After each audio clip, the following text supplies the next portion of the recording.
Next Level Pet people will do anything for their dogs. That means treating them with next level protection from parasites with NexGard Plus, afoxolaner, moxidectin, and parental chewable tablets. NexGard Plus chews provide one-and-done monthly protection against fleas, ticks, heartworm disease, roundworms, and hookworms, all in a tasty beef-flavored chew.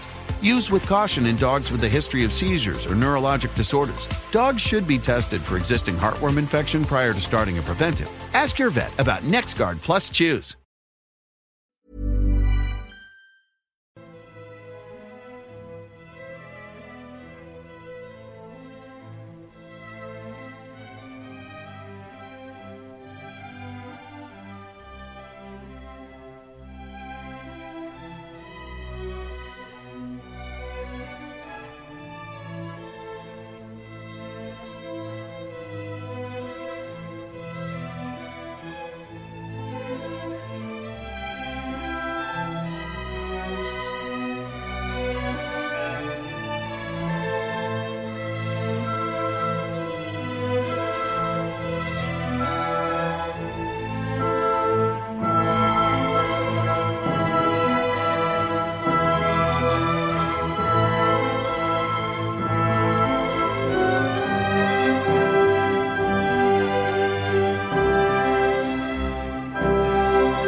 And welcome again to the Explaining History podcast. Often when I kind of start the sort of podcasting week on a Monday, I try to kind of take a look at what's been happening in the last few days. There's various kind of things that have slipped a little bit below the radar, which I think are of huge importance. Particularly from the inner workings of the Trump White House. And as far as kind of America's approach to China goes, it couldn't be more telling, really. So the first 2 decades of the 21st century have seen this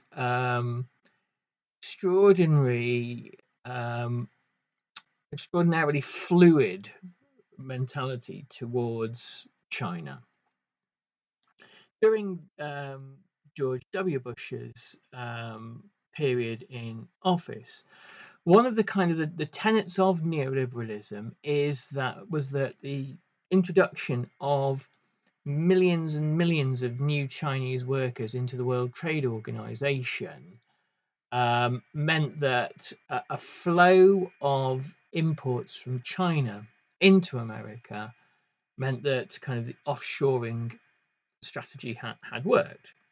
It had worked because Americans didn't have to, or American businesses, big businesses anyway, didn't have to worry so much about attractive pay offers because everything anyone needed to buy was flowing in cheaply from China.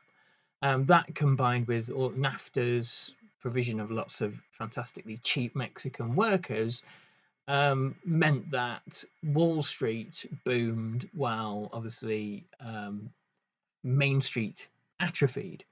Manufacturing vanishes, and small town America and medium town America slowly dies. But people like Bush and Cheney certainly didn't care about that.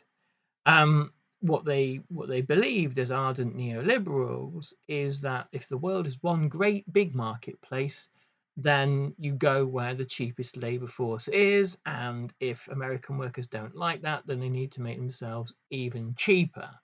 Neoliberalism is simply this kind of elite coup in order to hand power, economic power, to an elite class who then get to decide wages, much as kind of feudal barons did.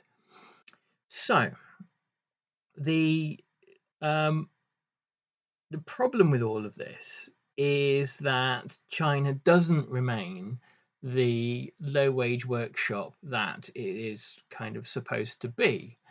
An American capital became, from sort of the 2010s onwards, increasingly alarmed by China because of its ability to innovate, and the idea of a China that managed to kind of rip out of the sort of low wage, low income trap that it was in, is very troubling. So from the 2010s onwards under Obama, you see this kind of pivot towards Asia, and this sense that containing China, or hopefully returning China to the role it had in the world economy, was favourable, and then under Trump, Trump won. This become and Biden, this becomes a much more powerful imperative.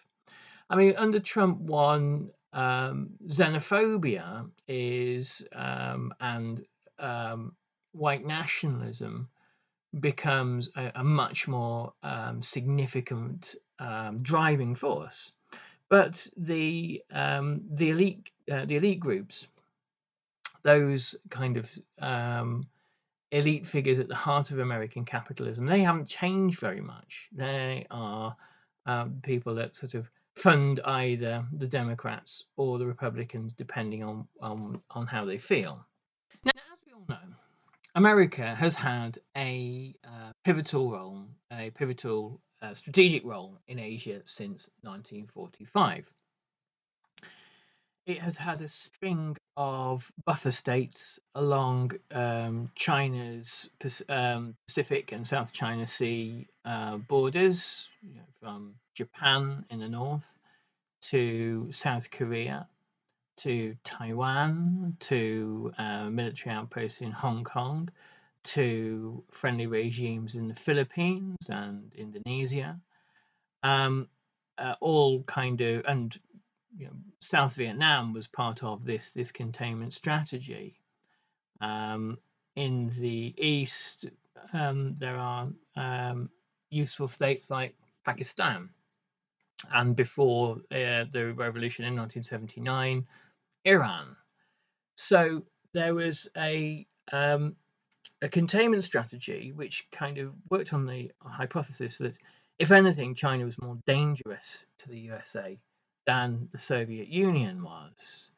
And what China represented was the threat of a successful, if violent and authoritarian, national independence movement and or national liberation movement that by the 60s and 70s is being modelled all over the global south. In the Trump era, the realization, it would appear from what we're going to read in a moment, the realization that the opportunities to contain China have slipped away, and probably slipped away before Trump came to office, but have certainly gone now. That was dawning on American military planners in Trump era one. It would appear during the Biden administration that these suspicions cemented themselves. And now in Trump era two, a review has been published which essentially will see, if followed, America's withdrawal from Asia. The race for military supremacy, not just in Asia, but overall, it would appear, has been won conclusively by China. And there is no point in America fighting or threatening or saber rattling for dominance any longer. This is of world-changing significance this is one of the moments that I think will define the 21st century. This is one of the milestones that people in the late 1990s theorizing about the idea of a Chinese century have correctly predicted, and we're here. It's arrived. The size of the Chinese Air Force, naval forces, land forces, their sophistication, the levels of integration between manned jet fighters and drones, the new generation of hypersonic aircraft carrier killing missiles, and the increasing display of robotics combined with a far larger population makes the prospects for a successful with China pretty dismal. There must be now thought in Taiwan of some sort of peaceful surrender, because China will almost certainly be in a position to seize Taiwan in the next couple of years. There has already been a withdrawal all the way back to the mid-Pacific by U.S. naval forces, and now this review, which we're going to talk about, spells out more clearly the future for America in Asia.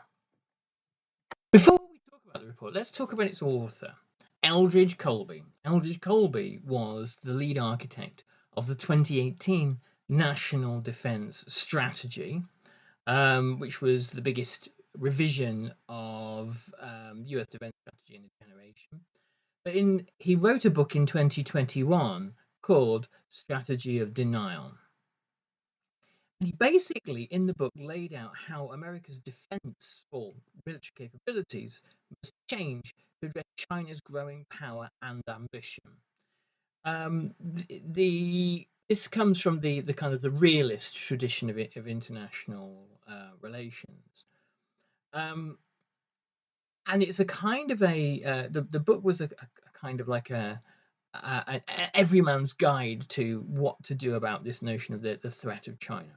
Okay, so 4 years later, the National Defense Strategy, the latest, the 2025 National Defense Strategy, has now announced that a deprioritization of the deterring of China.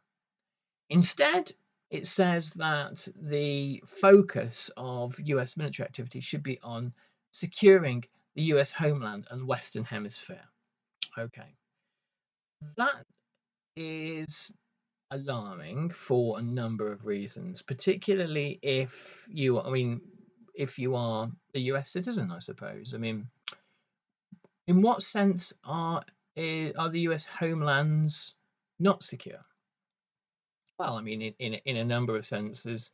If we take, for example, the epidemic of gun violence, but when we see troops on the streets of cities like Washington, D.C., and now apparently threatened to arrive in Chicago, what the implication there is that the administration is suggesting a much more kind of militarized US society, which it serves only to benefit Trump's attempts to stay in power.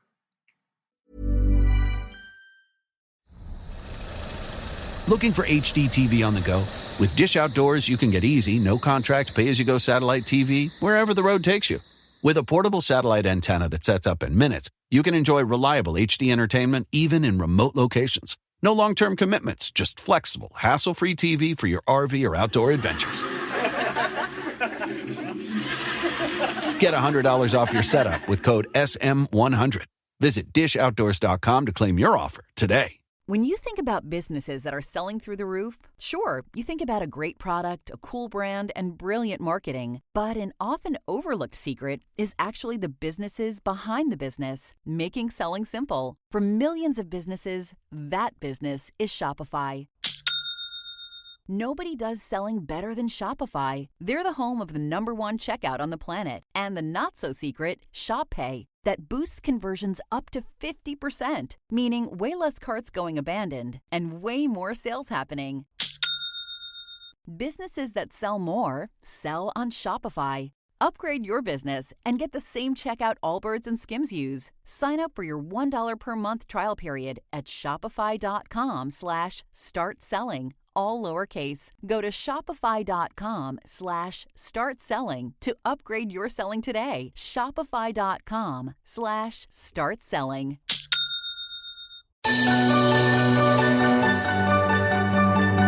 What's it like to care for someone who's sick? To wait for answers, to hope for healing. These are the moments our nation's healthcare teams and their patients face every single day. And it's why we do what we do. We're Siemens Healthineers, and we pioneer breakthroughs in healthcare for everyone, everywhere. Across the country, from rural communities to busy cities, our medical imaging, therapy, and laboratory solutions help providers deliver care that can be smarter, faster, and more precise. With more than 17,000 employees across the United States, we're driving innovations that support healthcare teams, strengthen systems, and truly change people's lives. Because for us, it's about more than technology, more than innovation. It's a promise, built for generations. Siemens Healthineers.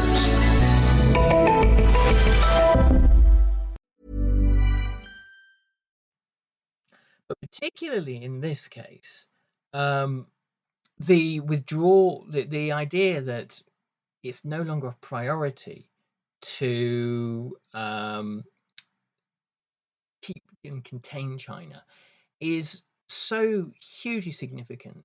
I mean, of course, if you're an American policymaker and or part of the kind of the elites groups in America that fund either party and fund presidential campaigns and these kinds of things, containing China to you is still a hugely important task. And I think the subtext here is that it's a kind of an acknowledgement that it's no longer possible. The idea of this kind of pivot to Asia, that America is capable somehow of asserting its dominance in Asia any longer, when you have not just China, but a multiplicity of increasingly assertive and independent and wealthy and well-armed states, is, I think, kind of hugely unrealistic. And also it's an indication that the long process of the decolonization of Asia is continuing apace. I mean, if you think of the structural realities of it, it is impossible in the 21st century, in ways that kind of the ways that sort of go beyond what was possible during the Second World War. But it is impossible in the 21st century to project power across the Pacific Ocean from one side to the other without the kind of conscription of millions of soldiers. The ability to project power during the Second World War was based on the mass mobilization of the entirety of American society. If you think that the New Deal was a mobilization of American state and capital and state power, well, the Second World War dwarfs that. And the ability to conscript, getting on for 10 million citizens, that's the sort of thing you need to do if you want to fight a war against a global power. It's just be inconceivable. And you're talking about a nuclear power with some very, very advanced and sophisticated systems, and you're talking about a power that has harnessed computing technology to an extent that probably already eclipses the United States of America. I would imagine if I was a policymaker in Washington now, I would be thinking about my own career, future, retirement, what happens at the end of Trump's term, whether any of this can be somebody else's problem, and would probably be thinking about the ups and downs of imperial powers. How Britain managed to maintain something of a reasonable world role, though significantly diminished, but more importantly, when the British Empire fell apart, how Britain's elites managed to hold on. In the 1950s and 1960s, as the British Empire fell apart, it wasn't a society as polarized, as bombarded with misinformation, and as highly armed as the United States of America, as willing to erupt into violence over culture wars as America. Not in the slightest. And America's kind of been consciously constructed that way. So the path from and there are many kind of not just Democrat but Republican commentators that say, we need to kind of withdraw from our imperial role and concentrate on being the republic that we were. Though I would argue that the republic has always had an imperial element to it. But that withdrawal, when it happens, will be a difficult one, a painful one, and potentially an exceedingly violent one, an exceedingly chaotic one. Not as American bases are gradually abandoned overseas, and not as the sea lanes are gradually patrolled by other ships, but within America itself, this highly militarized society. The Western Hemisphere bit as well is an interesting kind of point. Recently, there was a bit of warship saber rattling off the coast of Venezuela. I would imagine that as empires tend to, when one part of the imperium is threatened and begins to decay, imperial planners think, well, where are the other assets that we need to shore up and hold on to? And we cast our minds back to the Monroe Doctrine. Of course, Central and South America come within America's purview as far as the White House is concerned, and that's a sphere of influence that other powers are urged or kind of threatened to stay out of. But I'm not sure the prospects for intimidating Venezuela or Brazil, or when Milei has gone, Argentina, are going to be as good as once they were. And I think once again China has a part to play in this. I think firstly, China will be a great source of trade for agricultural products and raw materials. So you can slap as many sanctions as you like on Venezuela, but they will still have markets to sell to. And also they will, I could not imagine Chinese military forces becoming directly involved in the defense of, say, Venezuela. But I would imagine that were the Venezuelans in need of state-of-the-art military equipment, they would be able to buy a lot of it on very easy credit terms. So I think, and I think also that the prospects for America to do in somewhere like Venezuela what was done in Iraq, the full occupation of the country. And again, if you cast your minds back and reread the kind of shock doctrine version of the occupation of Iraq, a lot of it is based on almost an unimaginable level of chaos and incompetence, guided by the faith that once you've overthrown a dictator, magical free markets will start to create Disney stores on every corner, and it's this kind of fantasy of neoliberal thinking. That fantasy itself, I think, forever weakened American soft and hard power.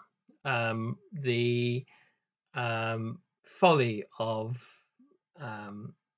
decades of war in the Middle East and occupation was part of the kind of the unintended gift to China that America gave in the first quarter of the 21st century.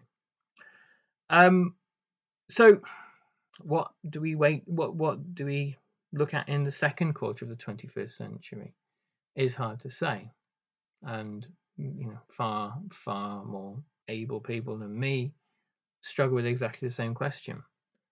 But I think that some of the levers that America has used in the past to maintain its imperial power, to maintain flows of wealth from the global south to the global north, or particularly to Wall Street, will become weaker and weaker.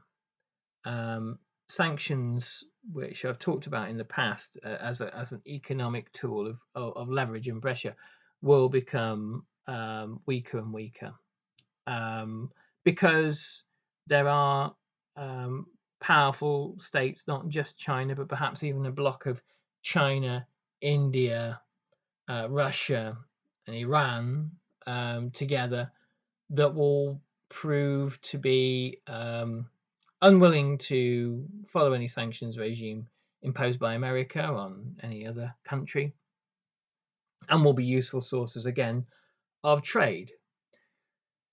What we'll see, I think, is the inability of America in much of the world to intervene in the way that it has done.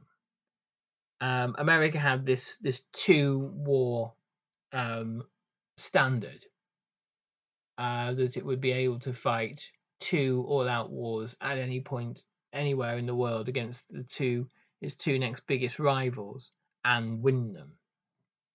Well, I think two things have made that no longer the case. I think, firstly, the democratization, if you will, of things like drone technology, where, as we saw in the Black Sea when the Ukrainians sunk the Moskva a battleship, now there are nations that can be quite heavily armed on very low budgets with very effective weaponry. That's one thing, but the other thing is the central logic of neoliberalism itself.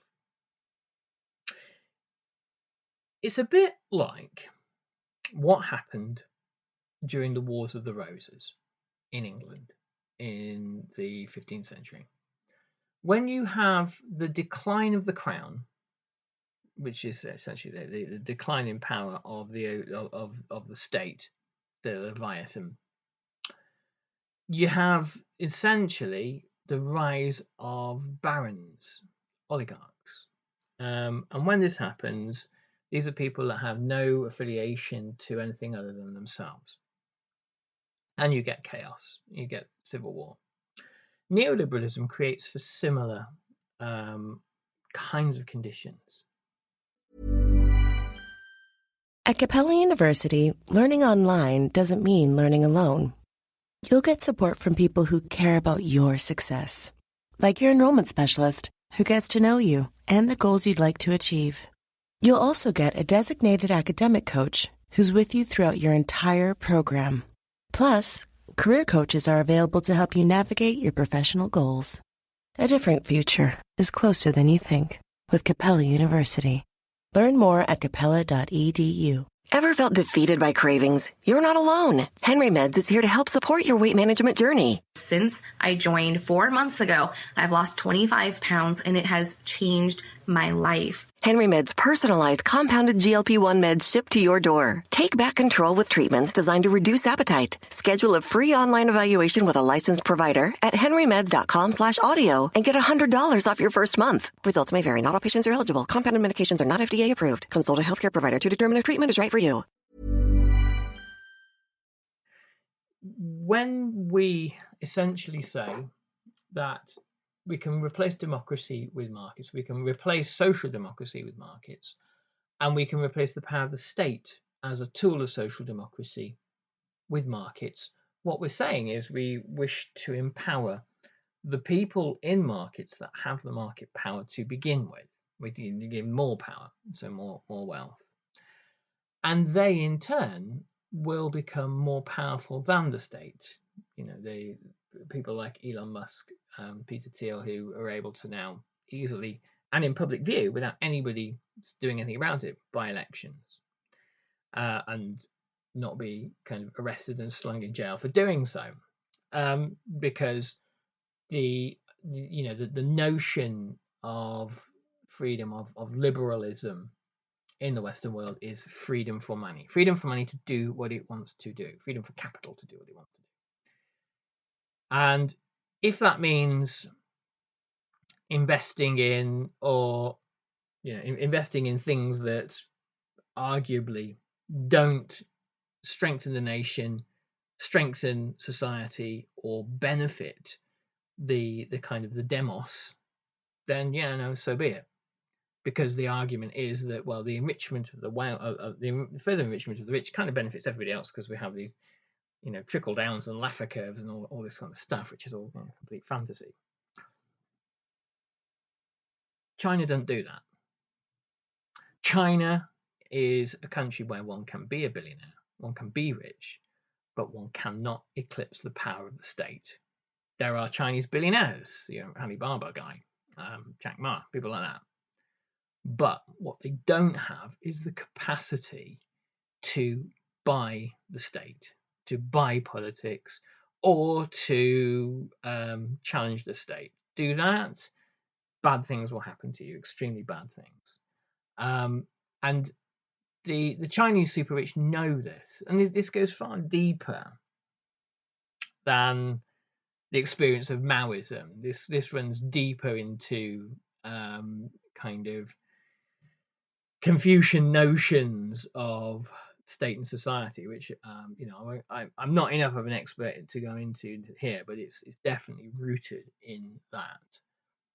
And there was a conversation that Xi Jinping had with Angela Merkel when they met, and he said, well, for the last 2,000 years, China has been the dominant economic power in the world. There was 200 years where we've had a bit of a setback, and Europeans did very well. That's over now. That's over. History is back on the track that it was always on.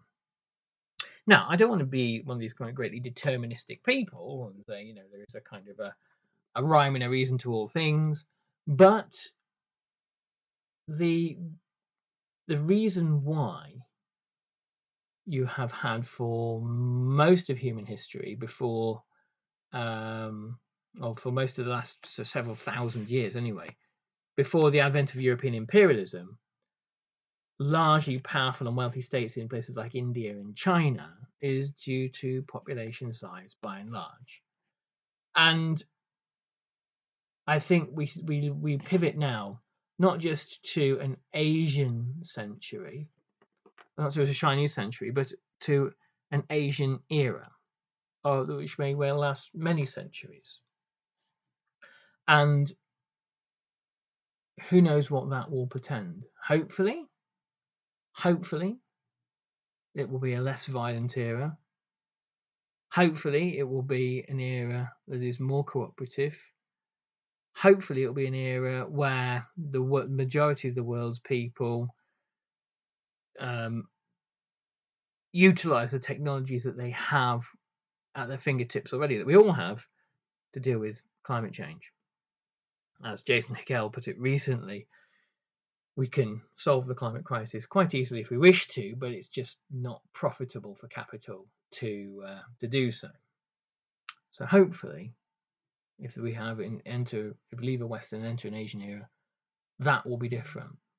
But I do stress the word hopefully. Anyway, thanks for listening, and I'll catch you on the next Explaining History podcast. Bye-bye.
Only Boost Mobile. Boost Mobile will give you a free year of service. Free year? When you buy a new 5G phone. New 5G phone? Enough. But I'm your hype man. When you purchase an eligible device, you get $25 off every month for 12 months with credits totaling 1 year of free service. Taxes extra for the device and service plan. Online only. G'day, America. It's Tony and Ryan from the Tony and Ryan podcast from Down Under. Today we want to talk to you about Boost Mobile, the newest 5G network in the country. Offering reliable nationwide coverage backed by a 30-day money-back guarantee. Love your service or get your money back, no questions asked. Boost Mobile's unlimited plan start at just $25 a month and will never increase in price. The Boost Mobile network, together with their roaming partners, covers 99% of the US population. 5G speeds not available in all areas. Visit the nearest Boost Mobile or boostmobile.com. After 30 gigabytes, speeds may slow. $25 per month with active Boost Unlimited plan. Cancel within 30 days for a refund of service fees. Activation and phone payments not refunded.